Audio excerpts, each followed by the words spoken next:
日本語をまとめるためには頑張らなくちゃいけません。行くぞ皆さん。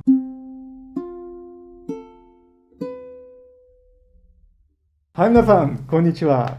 Camponês des. Hoje estaremos abordando sobre esse tópico que já foi me abordado na época que eu dava aula de japonês, sobre a dificuldade da língua japonesa. Camponês, língua japonesa é fácil ou difícil? Muskashi desu ka? Kantan desu ka? Bom, o que eu posso dizer sobre a dificuldade da língua japonesa é o seguinte.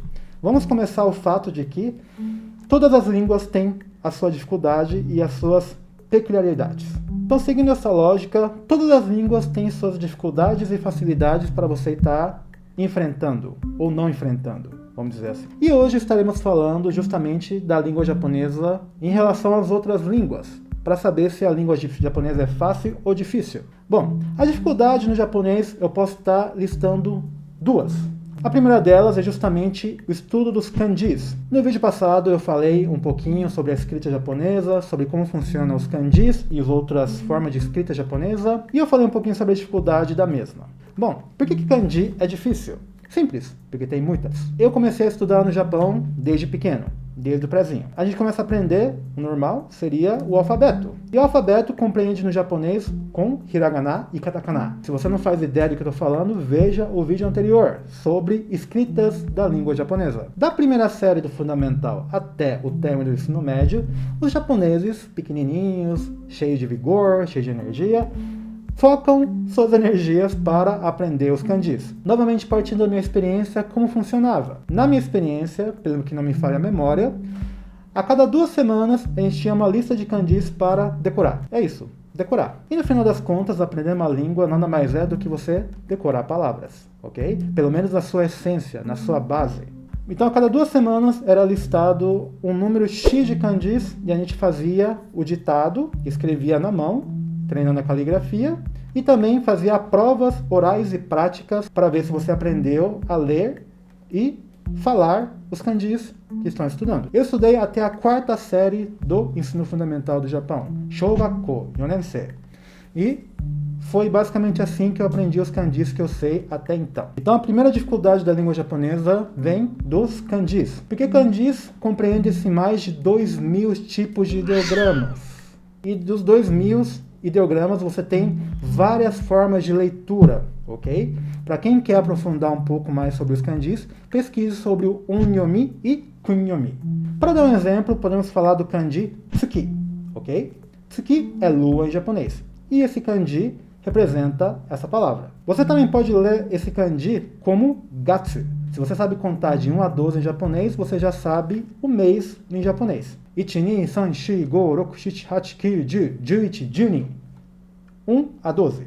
Se você colocar o número, depois o gatsu no final, é atrelado ao número do mês. 1gatsu, mês 1, ou seja, janeiro. 7gatsu, mês 7, ou seja, julho. E por aí vai. Então, basicamente, na toda a sua vida escolar no Japão, você vai estar decorando e aprendendo os kanjis, tá? Para usar no dia a dia, para você ler jornais, para ler revistas, para ler banners que tem nas lojas, nas empresas, etc. Então essa é a primeira dificuldade que consigo avaliar atualmente. A segunda dificuldade do japonês é a fala. O que complica no japonês é que o Japão é um país hierárquico. E, consequentemente, para você conversar com uma pessoa, você tem que usar um certo tipo de japonês que pode ser do menos educado ao mais educado. Nos próximos vídeos eu estarei falando um pouco melhor sobre isso, bem como orientando vocês para a dinâmica do canal. E se você não se inscreveu, inscreva-se para dar aquela energia, aquela força para continuar mantendo o canal e o vigor. Arigatou. Então, para você conversar no Japão, já vou adiantando que você tem que usar um japonês educado, que no canal chamaremos de japonês polido. Mas fora o japonês polido, a gente também tem outras formas de falar, como o japonês informal, um japonês que você conversa com os familiares, com seus amigos, com as pessoas íntimas. Temos também japonês de anime. Japonês de anime? Japonês de anime é basicamente uma forma de você conversar que é mais atrelado ao universo da mídia japonesa como um todo. Então, para você que, eu já assisti 700 animes, eu já sei todo o japonês, eu consigo traduzir cada palavras. Bom, entenda que o japonês de anime é um japonês mais exagerado, ok? Uma coisa mais teatral. Então, na prática, os japoneses não conversam um com os outros como se conversam nos animes, tá? Isso não quer dizer que não tenham palavras que são aplicadas no vocabulário do anime para o dia a dia. Mas entenda que tem palavreados também, que vocês vão ver mais pela frente, que não se aplica na forma convencional de estar conversando em japonês. Então, resumindo, japonês é difícil porque tem várias formas de você estar falando japonês. E, para vocês que são estrangeiros, meu caso também, a gente tem que estar focando no estudo dos japonês polido, japonês educado. Mas ao mesmo tempo a gente também quer entender as coisas que falam nos animes, né? As coisas que falam no dia a dia no Japão. Então é para isso que o canal foi criado, para orientar vocês a ver diversos espectros da língua japonesa e a sua aplicação no dia a dia. Estarei falando dicas, estarei falando formas de evitar palavras, essa palavra é um pouquinho complicada, não é melhor não usar, e etc. E agora a parte boa do vídeo, falando um pouco da facilidade da língua japonesa. A primeira facilidade da língua japonesa é em relação aos verbos, ok?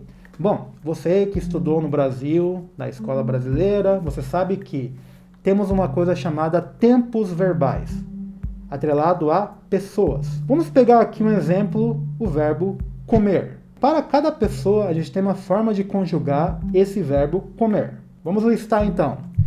Eu como, você come, nós comemos, vocês comem. Então, a dificuldade do português está justamente em você estar aprendendo para cada pessoa conjugar o verbo de acordo. Você pode ver que é uma lista, é difícil. No japonês isso não acontece. Comer em japonês é taberu. Eu em japonês é watashi. Então, se eu juntar watashi e o taberu, significa eu como. É lógico que tem uma partícula no meio que é o wa. Watashi wa taberu. Se eu quiser falar agora, você come, seria anata wa taberu. Se eu quiser falar nós comemos, watashi tachi wa taberu. Se eu quiser falar vocês comem, anata tachi wa taberu. Então perceba que o verbo em japonês ela não alterou em relação ao português. Que cada colocação de pessoa, você muda a forma de estar falando o verbo.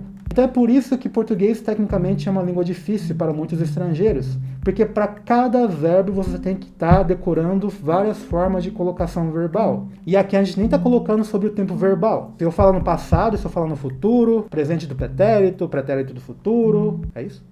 Acho que é. Então, no japonês, em termos de verbo, é mais fácil em relação ao português. Essa é uma vantagem. A segunda vantagem da língua japonesa, ela não é uma língua tonal. Como assim, camponês? Você que conhece a língua inglesa, você sabe que para cada palavra você tem que pronunciar de forma correta para entender. Então a gente tem aquele exemplo, né? Professor de inglês, me corrija se eu estiver falando besteira. True, true, true, trau. Não sei se isso existe. Então, basicamente, você tem que trabalhar a tonalidade da língua para expressar as palavras em inglês. No japonês, isso não acontece.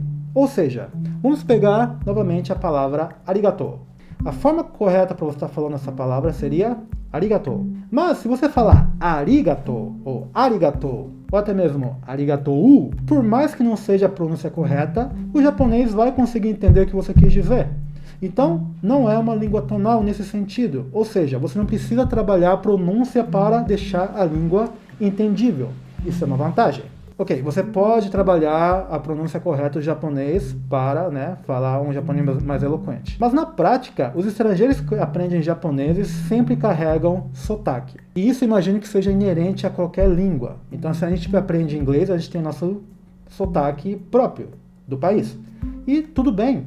Não tem problema algum. A parte importante de uma língua é você entender o que a pessoa está falando. É isso. Então, no japonês, você não precisa trabalhar a parte tonal da língua. Basta você aprender palavrinhas ou palavrinhas, como pronuncia para aprender o japonês.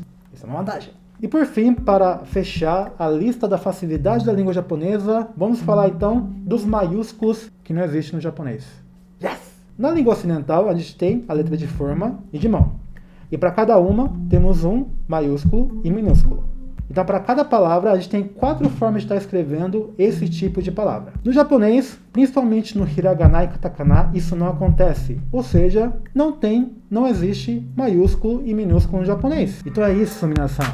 Essa então são as listas bem resumidas para mostrar, né, a parte fácil e a parte difícil do estudo da língua japonesa. Então, minasan, arigatou pela participação de vocês e matane! Matane!